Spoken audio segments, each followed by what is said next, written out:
Good morning. BSc part second differential equation paper second चल रहा है, जिसमें Bernoulli differential equation last turn पे चल रहा था। उसके कुछ क्वेश्चंस भी रहे थे।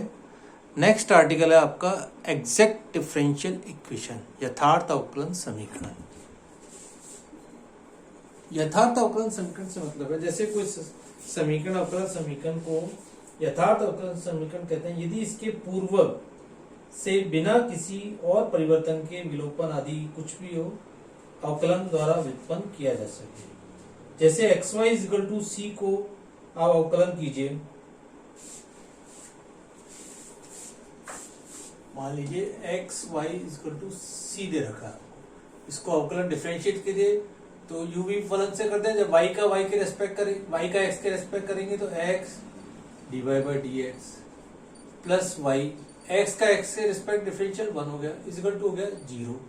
या इसको अपन लिखे x dy plus y d x equal to 0 और m dx plus n dy equal to 0, जहां m और n आपके x और y के कोई फलन है। इसको अपन लिखते हैं x dy plus y d x equal to 0 और इस फॉर्म में लिखे m dx plus n dy equal to 0, जहां m तथा n x तथा y के फलन है।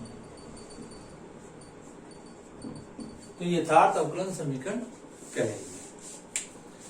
अब इसके लिए आवश्यक एवं पर्याप्त प्रतिबंध ये रहेगा delta m by delta y equal to delta n by delta x।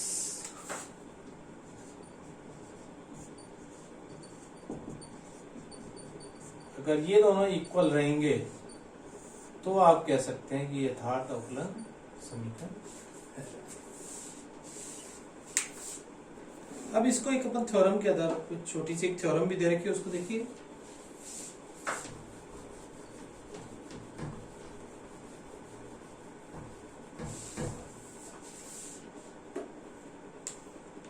Theorem करिए एक अवकलन समीकरण m dx plus n dy equal to 0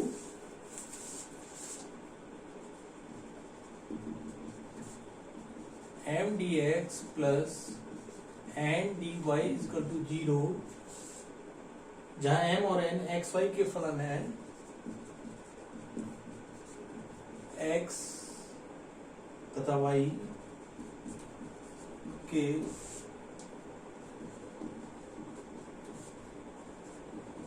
मतलब m x का n y का फलन, एक तरह से x y का m x तथा y के फलन है। तो यथार्थ होने के लिए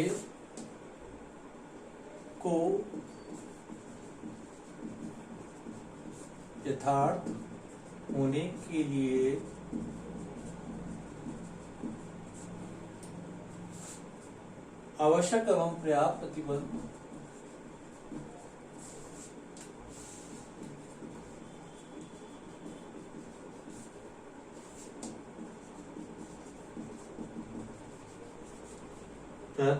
निम्न है।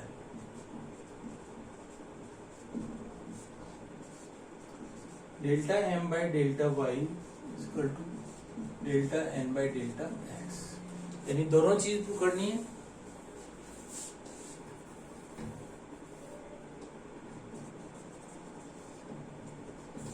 Condition is necessary. सबसे पहले मान लें m dx plus n dy equal to 0, माना m dx plus n dy equal to 0 दे रखा, ठीक है। अब यह यथार्थ अवकलन समीकरण है, तो इसका पूर्वक के अनुसार इसकी परिभाषा जैसे दी हुई थी, तो f x y equal to ऊपर ले ले कोई कांस्टेंट c माना, ठीक है। अब इसको अवकलन करेंगे तो df का मान क्या हो जाएगा, एक तरह से 0 हो जाएगा। और इसको इस प्रकार लिख सकते हैं delta f by delta x d x plus delta f by delta y d Y equal to 0। तो एक तरह से हो गया m equal to delta f by delta x, n equal to delta f by delta y. Delta m by delta y निकाल लीजिए यहां से,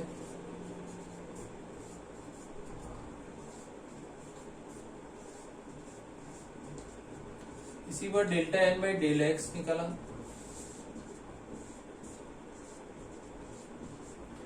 लेकिन del two f by del x equal to del two f by del x del y.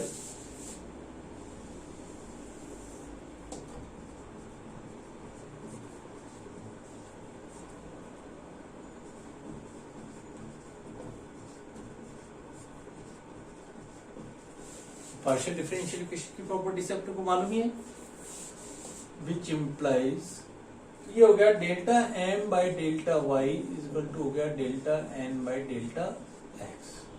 तो necessary condition तो अपनी easily prove हो गई, इस तरह से अपन ने इसको प्रूव कर दिया। नेक्स्ट लीजिए कंडीशन इज सफिशिएंट।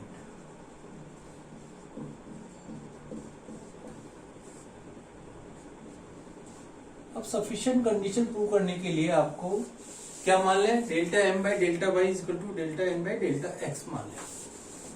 माना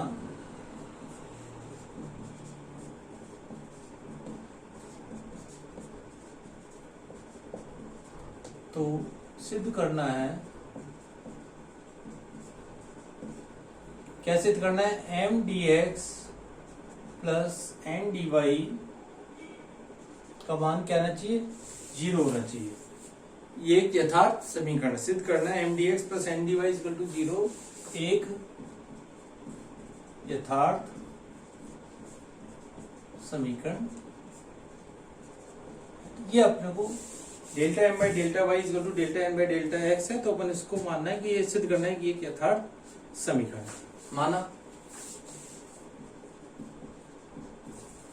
एम इज इक्वल टू मान लिया, m D x is equal to मान लिया कैपिटल यू एक्स और वाई का कोई फलन मान लिया, integral m D x equal to मान लिया यू एक्स वाई। तो delta M by delta u by delta x भी निकाल लीजिए, तो इंटीग्रल हट जाएगा,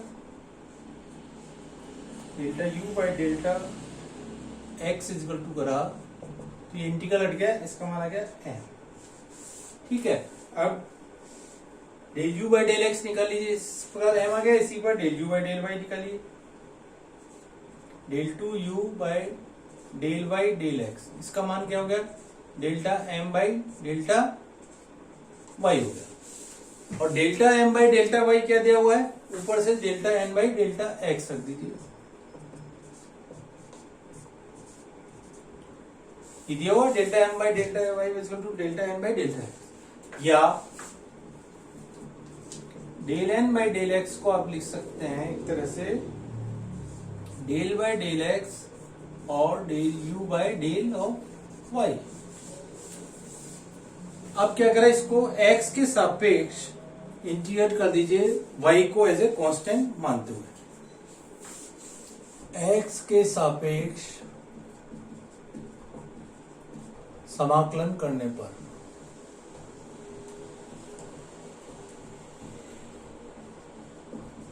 y को अचर मानते हुए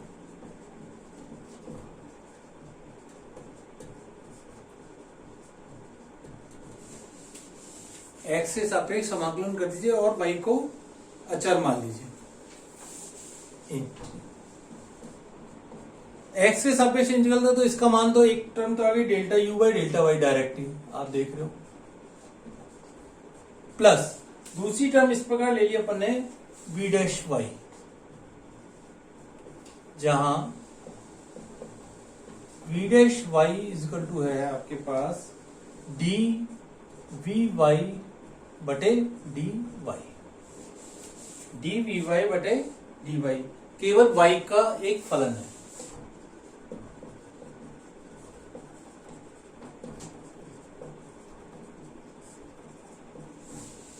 तो n बराबर हो गया del you by del Y plus we dash y, जहां वी डैश वाई को माना d v y by d y, केवल y का एक फलन है।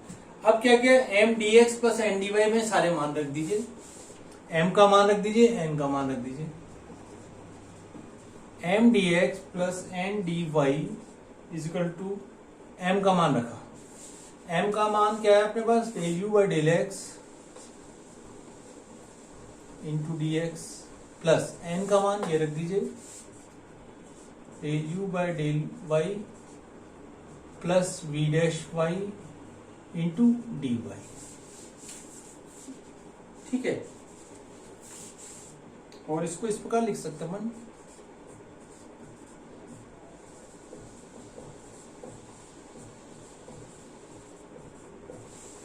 Plus we dash Y into D Y is equal to क्या बन गया, आप देख रहे हो पूरा, ये पूरा हो गया d u plus d v d v y. इसको वी डैश वाई को वापिस क्या लिखते हैं अपन, यहां पे था वी डैश वाई को लिखते हैं d v y by d Y.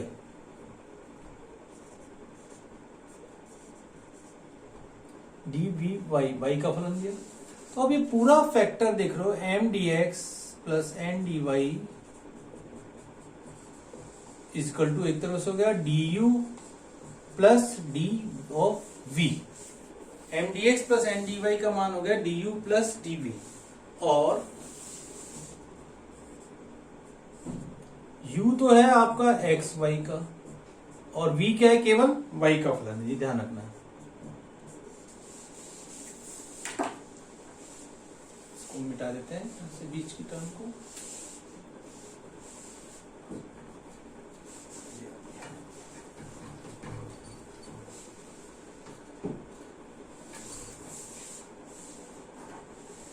M D x plus N D y दोबारा लिख लीजिए,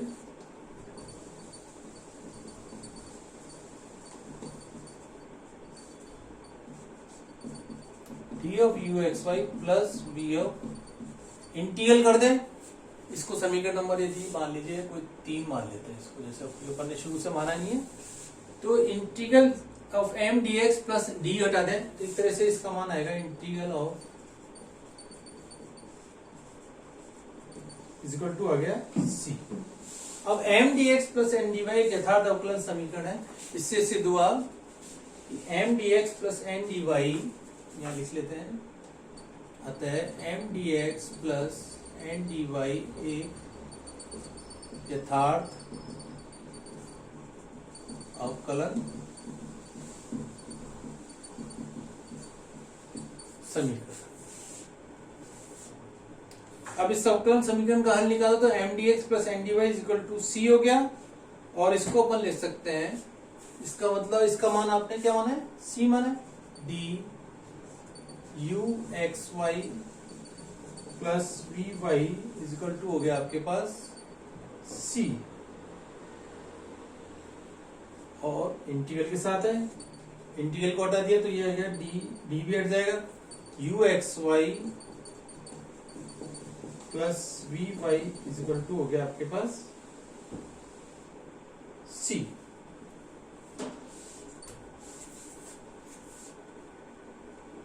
जहां U x Y equal to है integral of M D X, ये आपको ध्यान रखना है। अब आपको क्वेश्चन हल करते टाइम क्या क्या चीजें ध्यान रखनी है, ये आप लिखिए, यू एक्स वाई है आपके पास integral of M D X, ये ध्यान रखना है। इसी प्रकार वी वाई क्या है आपके पास, n minus del u by del y, v को निकाल रहे हैं n minus del u by d y, और इसका इंटीग्रल भी आएगा with respect to y. V y का मतलब केवल वाई का एक फलन होना चाहिए। अब भाई आपने बस u और v के मान निकाले, अब इसका रिजल्ट आप लिख देंगे u x Y plus we y, अतः हल u x Y plus we Y equal to constant c. इस तरह के इसके क्वेश्चन हल करेंगे।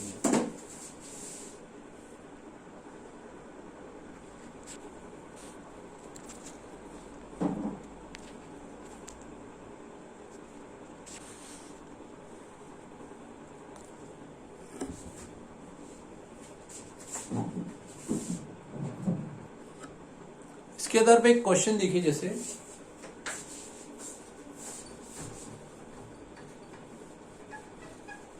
क्वेश्चन में इसको ध्यान रखना है अपने को, यू एक्स वाई का मान क्या है, इसको भी लिखे रहने देते हैं।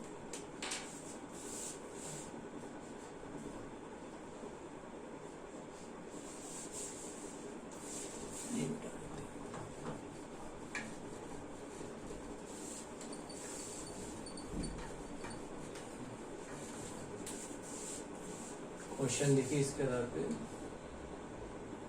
y sin 2x into dx minus 1 plus y square plus cos square f x dy equal to आपको 0 देगा। अब पहले तो अपने को ये देखना पड़ेगा क्वेश्चन किस एक्सरसाइज से रिलेटेड है।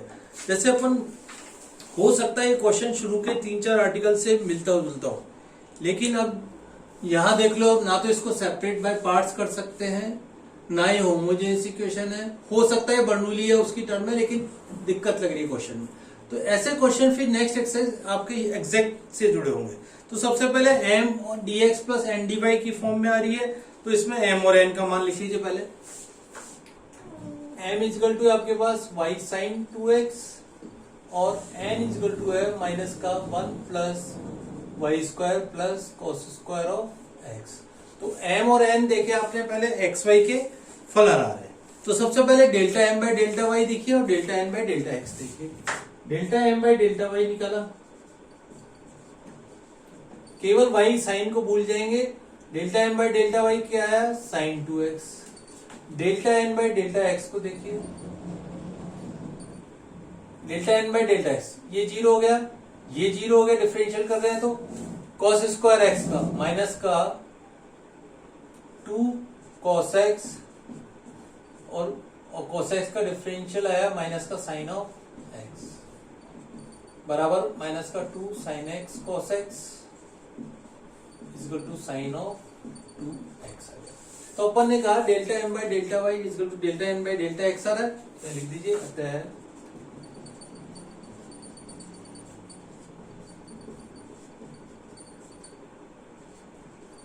यह क्या है, यथार्थ अवकलन यथार्थ समीकरण है।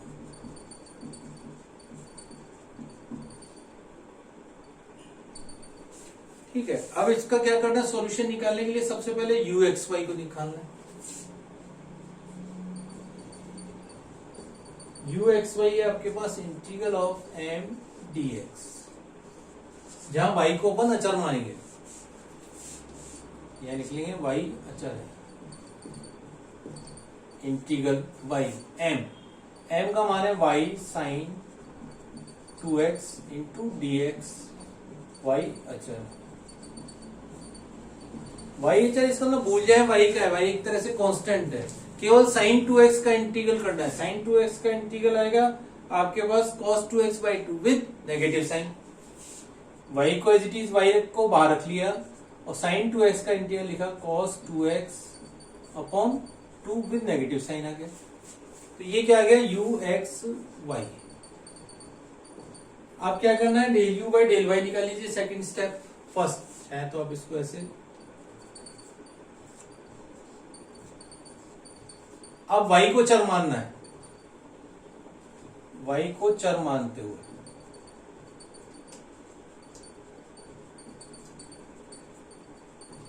यानी माइनस का cos 2x बाई 2 तो आएगा कांस्टेंट है, और एक 2 से 2 कटेगा भी नहीं, cos 2x है, y का डिफरेंशियल हुआ माइनस का cos 2x by 2।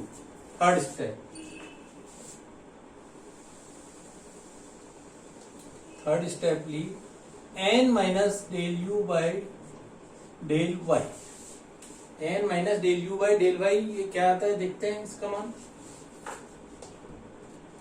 n minus का 1 माइनस का y स्क्वायर और माइनस का cos square of x, minus का 1 माइनस का y स्क्वायर माइनस का square, minus del u by del y, minus minus plus हो गया cos 2x बाई 2।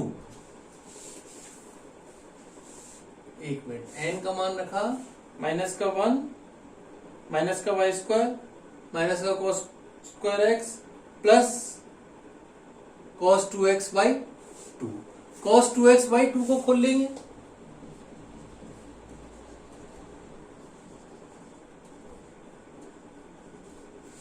प्लस कोई cos की टर्म कटनी चाहिए, 2 cos square x minus 1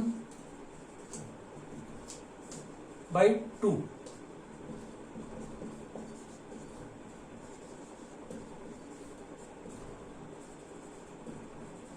plus का cos स्क्वायर एक्स और माइनस का आ गया हाफ। cos स्क्वायर एक्स है, cos स्क्वायर एक्स कट गया, आप एक तरह से देख रहे हो। तो ये आ रहा है आपके पास, टर्म आ रही है 3/2 माइनस का 3/2 माइनस का वाई स्क्वायर। तो ये ध्यान रखना है n minus delta u by delta y किस रूप में आ रही है, पूरी y की टर्म में आनी चाहिए, ध्यान रखना है आपको। अगर कहीं x आ रहा है तो आप कहीं गलती में, या आपने कहीं गलती की है डिफरेंशियल या उसके इधर इंटीग्रल पार्ट में। तो n minus delta u by del y, अब इसका अपन इंटीग्रल कर लें, वी वाई निकाल लें। वी वाई क्या था, integral of n minus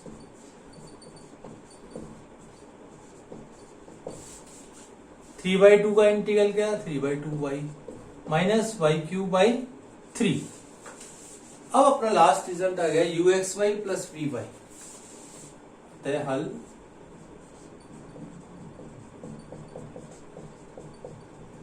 equal to constant c हो गया। यू एक्स वाई का मान रख दीजिए अपन ने माइनस का y/2 cos 2x plus minus का 3/2y minus y cube by 3 equal to हो गया कांस्टेंट सी।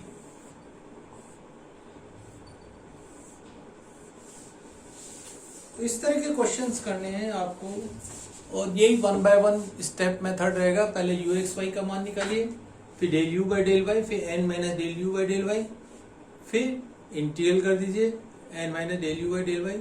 तो ये ध्यान रखना है n minus del you by del y या वी वाई पूरा एक वाई का फलन आना चाहिए। तो इसका ये पूरा एक व्यापक हल।